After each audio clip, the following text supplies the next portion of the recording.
కామారెడ్డి జిల్లాలో కుంభవృష్టి బీభత్సం సృష్టించింది. ఎన్నడూ లేని విధంగా రాజంపేట మండలం దగ్గర అరగొండ స్టేషన్ 42 సెంటీమీటర్ల వర్షపాతం నమోదైంది. భారీ వరదల కారణంగా రాకపోకలు నిలిచిపోయాయి. రోడ్లు, గ్రామాలు, పట్టణాలు చాలా వరకు నీళ్లలో కూరుకుపోయాయి. దీంతో జిల్లాలో జనజీవనం స్తంభించిపోయింది. ఎడతెరిపి లేకుండా కురుస్తున్న వర్షాలకు చెరువులు, కుంటలు, వాగులు పొంగిపొర్లుతున్నాయి.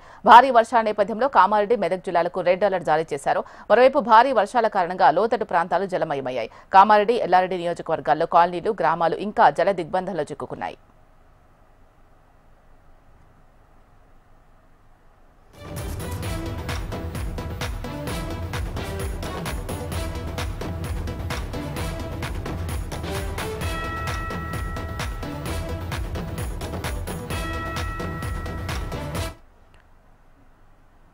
కామారెడ్డి జిల్లాలో కుంభవృష్టి బీభత్సం సృష్టించింది.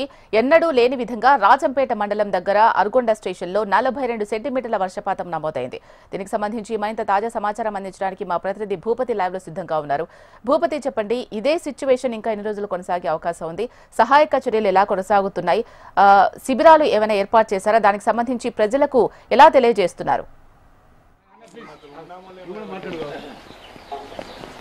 కామారెడ్డి జిల్లాలో 2 రోజులుగా భారీ వర్షాలు కురుస్తున్నాయి. ఈ రోజు ఉదయం నుంచి కూడా భారీ వర్షాలు కురుస్తున్న పరిస్థితి నెలకొంది. లోతట్టు ప్రాంతాలు జలమయం అయిన పరిస్థితి నెలకొంది. ప్రస్తుతం విద్యానగర్ కాలనీలో ఉన్నాము. విద్యానగర్ కాలనీలో ఓ ఇంట్లో పూర్తి స్థాయిలో నీళ్లు చేరుకున్న పరిస్థితి నెలకొంది. వరద నీరు చేరుకోవడంతో ఇంట్లో ఉన్న వృద్ధురాలు నీళ్లను బయటకు తోడేస్తున్న పరిస్థితి కనబడుతుంది. మనం విజువల్స్లో చూడవచ్చు. అసలు ఇంట్లో పూర్తిగా నీళ్లు నిండిపోయాయి. నిత్యావసర వస్తువులు కూడా పూర్తిగా తడిసి ముద్దైన పరిస్థితి నెలకొంది. దీంతో తమ పరిస్థితి ఆవేదనను వ్యక్తం చేస్తున్నారు, ఆందోళన వ్యక్తం చేస్తున్నారు. అసలు నిత్యావసర సరుకులతో పాటు బియ్యం పూర్తిగా నానిపోయిన పరిస్థితి కనబడుతుంది. అసలు ఇంట్లో ఉండడానికి వీలు లేకుండా ఉన్న పరిస్థితి కనబడుతుంది. ఇక్కడ ఎవరు కూడా ఉండకుండా ఉన్న పరిస్థితి నెలకొంది. ఒక్కసారి మనం ఇంట్లో కూడా విజువల్స్లు చూపించే ప్రయత్నం చేద్దాం. అసలు పూర్తిగా వంటగదితో పాటు హాల్లో పూర్తిగా నీళ్లు నిండిన పరిస్థితి కనబడుతుంది. ఇక్కడ నీళ్లు నిండిపోవడంతో అసలు చాలా ఇబ్బందికరమైన పరిస్థితి కనబడుతుంది. అసలు ఇక్కడ గ్యాస్ స్టవ్ అదేవిధంగా సిలిండర్లను కూడా పైన పెట్టుకొని వంట చేసుకోవాల్సిన పరిస్థితి వస్తుంది. ఇప్పటి వరకు వంట చేసుకోలేదు, అధికారులు ఎవరు రావడం లేదని కూడా చెబుతున్న పరిస్థితి నెలకొంది. ఇంట్లో ఉండరాకుండా ఉంటున్న పరిస్థితి కనబడుతుంది. అయితే అధికారులు, మున్సిపల్ అధికారులు కానీ, అధికార యంత్రాంగం, రెవెన్యూ యంత్రాంగం కానీ ఎవరు రాలేరని కూడా ఆవేదన వ్యక్తం చేస్తున్నారు. ఇంట్లో ఉన్న వారికి ఎలాంటి సహాయం అందడం లేదనేది ఇక్కడ చెబుతున్న పరిస్థితి కనబడుతుంది. ఇక్కడ వారితో మాట్లాడించే ప్రయత్నం చేద్దాం, వాళ్ళ ఆవేదన తెలుసుకునే ప్రయత్నం చేద్దాం. చెప్పమ్మా, అసలు పరిస్థితి ఏంది? నీళ్లు ఎప్పటి నుంచి వస్తున్నాయి? ఎట్లా ఉంది పరిస్థితి? నిన్న ప్రొద్దున నుండి ఉన్నాయి సార్, నైట్ వరకు ఉన్నాయి. నిన్న 8:30 వరకు పోలేదు. మేము దేవుని కూడా పెట్టుకోలేదు, వంటలు కూడా వేసుకోలేము. పక్క మా పెద్దనాన్న వాళ్ళ ఇంట్లో ఉంటారు, వాళ్ళు పిలిస్తే వాళ్ళ దగ్గరికి వెళ్ళినాం. ఇంకా అక్కడనే ఉన్నాం. నైట్ నీళ్ళని పోయినాక దేవుని పెట్టుకున్నాం. కమిషనర్ గారికి కూడా చెప్పినాం, కలెక్టర్ గారికి కూడా ఇన్ఫామ్ చేసి మేము డయల్ నెంబర్కి వేస్తే పంపిస్తున్నాం అన్నారు. ఎవరు రాలేరు, పట్టించుకోలేరు, ఎవరు స్పందించలేరండి. ఇవి ఎక్కడ మోర్లు అక్కడ మీ కాలేజ్ గ్రౌండ్కి వెళ్ళి వస్తాయి. ఇవి ఇక్కడ అని బేకరీ సైడ్ అవన్నీ మోర్లు తీస్తే మాకు ఇంత ప్రాబ్లం ఉండదు. పోయినసారి కలెక్టర్ గారు వచ్చి కోపడ్డారు, అది డివైడర్ అది తీసేయమని. ఇప్పటి వరకు తీసేయలేరు. అది ఇంకా ఏం లాభం అండి? మేము ఎన్నిసార్లు కంప్లైంట్ చేసినా ఇది కాకపోతే వేస్టే. మరి డిస్టిక్ పేరుకే డిస్టిక్ కామారెడ్డి, ముందు నుండి ఇంట్లో ఉంటుందని చెప్పేసి ఎక్కడెక్కడ ఇది చేయొచ్చు కదా. మోర్లు మాత్రం పోయినసారి కూడా కంప్లైంట్ చేసి మీకు ఏం కావాలమ్మా అంటే మోర్లు ఎక్కడెక్కడ చేయండి సార్, మాకు ఇటు వాటర్ రాకుండా అంటే నెగ్లెక్ట్ చేస్తున్నారు. ఏం చేస్తాం? వర్షాలు పడ్డప్పుడు ప్రతిసారి ఇట్లానే ఉంటుందా ఏంది? ప్రతిసారి ఇట్లాగే ఉంటుందండి, మాకు ఎప్పుడు ఇట్లాగే ఉంటుంది. కానీ ఇంత పెద్దగా మాత్రం 35 సంవత్సరాల నుండి ఫస్ట్ టైం అండి ఇంత ఘోరంగా వర్షం పడుడు. అమ్మ, ఏంది పరిస్థితి? ఇంట్లో నీళ్ళు వచ్చినాయి కదా, ఇంట్లోకి ఉండస్తలేదు బిడ్డ, బతుకులు గింతే. ఎన్నేళ్ళ ఇంట్లో ఉండబట్టి మీరు? 40 ఏళ్ళు అవుతుంది. వంట చేసుకురా, భోజనం చేసిరా లేదా? పక్కకి స్టే ఇంట్లో తిన్నాం, బుక్కడ పెడితే నిన్న. పండగ రోజు కూడా పస్తులు ఉన్నట్టు పరిస్థితి. మనం చూడొచ్చు వృద్ధురాలు ఆవేదన కన్నీటి పర్వంతం అవుతున్న పరిస్థితి కనబడుతుంది. పండగ రోజు కూడా పస్తులు ఉండాల్సిన పరిస్థితి వచ్చింది. తమను ఎవరూ ఆదుకోలేదు.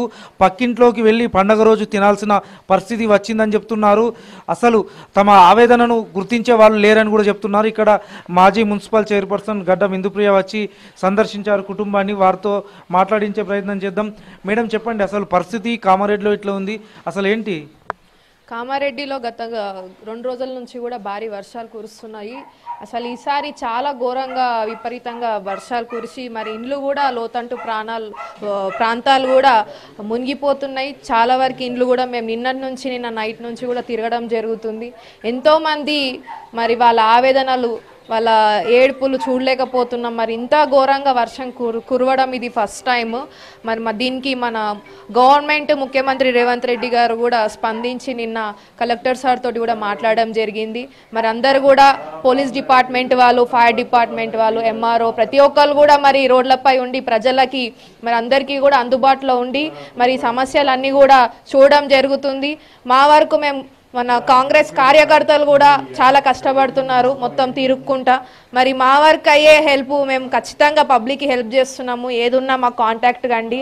నిన్న నుంచి కూడా మేము స్పెషల్గా ఒక 5 ట్యాంకర్లు అలాగే 4 అంబులెన్స్ కూడా పెట్టడం జరిగింది. మా భర్త గడ్డం చంద్రశేఖర్ రెడ్డి గారు అలాగే నేను కూడా మొత్తం కూడా లొకేషన్స్ అన్నీ కూడా తిరిగి మరి ప్రజలకి ఫుడ్ కూడా అందియడం జరుగుతుంది. నీళ్ళు, ఫుడ్ అండ్ వాళ్ళకి ఏదైనా హెల్త్ కండిషన్ ఉంటే కూడా మేమే పర్సనల్గా హాస్పిటల్ కూడా తీసుకెళ్ళి జాయిన్ చేపించడం జరిగింది. ఎవరికి కూడా ఎటువంటి ఇబ్బంది ఉన్నా కానీ ఖచ్చితంగా మాకు స్పందించి మరి మా దృష్టికి తీసుకురండి. మేము ఖచ్చితంగా ప్రజలకు అందరికి కూడా సేవలు అందించడానికి ముందుంటాము. ఎవ్వరు కూడా మరి భారీ వర్షాలు పడుతున్నాయి కాబట్టి అందరు కూడా మీ ఇళ్లలోనే ఉండండి, ఎక్కడికి కూడా వెళ్ళకండి అని చెప్పి సందర్భంగా తెలియజేస్తున్నాను. ఇది పరిస్థితి కామారెడ్డి జిల్లా కేంద్రంతో పాటు పట్టణాల్లో అదేవిధంగా గ్రామీణ ప్రాంతాల్లో కూడా ఈ పరిస్థితి కనబడుతుంది. దీంతో అసలు చాలా ఇబ్బందులు ఎదుర్కొంటున్న పరిస్థితి నెలకొంది. అసలు వర్షం ఇంకా తగ్గడం లేదు, మరోవైపు ఇంకా పెరుగుతూనే ఉన్న పరిస్థితి కనబడుతుంది. అసలు ఇప్పటికే చెరువులు, కుంటలు అలుగులు పారుతున్నాయి. బయట కూడా ఇబ్బందులు ఎదుర్కొంటున్నారు. అసలు ఇంట్లో నుండి బయటకు రాకుండా ఉన్న పరిస్థితి నెలకొంది.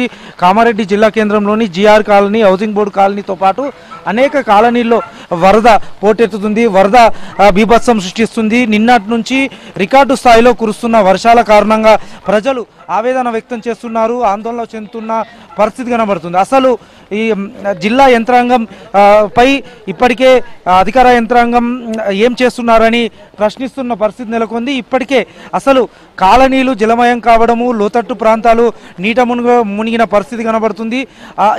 దీంతో ప్రజలు అనేక ఇబ్బందులు ఎదుర్కొంటున్న పరిస్థితి కనబడుతుంది.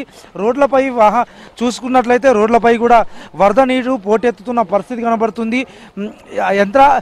జిల్లాలోని అనేక ప్రాంతాల్లో కూడా ఇదే పరిస్థితి. ఎక్కడ చూసినా వరద నీరుతో పోటెత్తుతున్న పరిస్థితి కనబడుతుంది.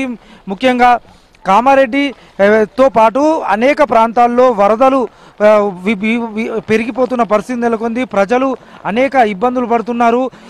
గ్రామాలకు రోడ్లు కనెక్టివిటీ పెరిగిపోతుంది. ఇళ్లలోకి కూరగాయలు, అసలు నిత్యావసర సరుకులు కూడా లేని పరిస్థితి కనబడుతుంది. 2 రోజులుగా కురుస్తున్న భారీ వర్షాలు ప్రజలను ఉక్కిరి బిక్కిరి చేస్తున్న పరిస్థితి కనబడుతుంది. అసలు ప్రభుత్వము ఏం చేస్తుందని ప్రశ్నిస్తున్న పరిస్థితి కనబడుతుంది. అసలు జిల్లాలోని అన్ని ప్రాజెక్టులకు పూర్తి స్థాయిలో జలకళ సంతరించుకుంది. నిజాం సాగర్ ప్రాజెక్టుతో పాటు పోచారం, కళ్యాణి, సింగీతం ప్రాజెక్టులు పూర్తిగా పరిస్థితి కనబడుతుంది. అసలు ఇక్కడ కొంతమంది ఉన్నారు. ఎట్లా ఉంది వర్షం, ఏంది పరిస్థితి? ఫుల్లు ఉన్నా సార్. Right, thank you.